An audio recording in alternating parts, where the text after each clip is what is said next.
Magandang gabi. Dito ako ngayon sa Panaad Sports and Stadium here sa Mansilingan, Bacolod City. And I'm wearing Dagan PH Grit and Grind Virtual Run Challenge na natanggap ko kahapon lang.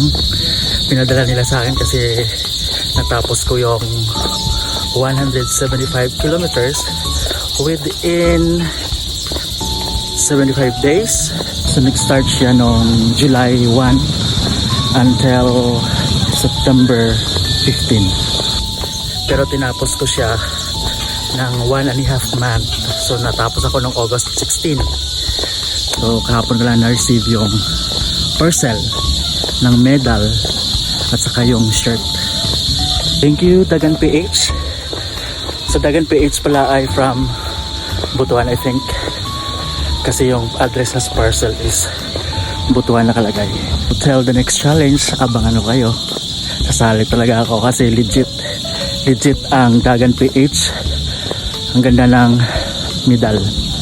Napaka kapal at napakalaki at napakabigat. Jog more, worry less. Bye.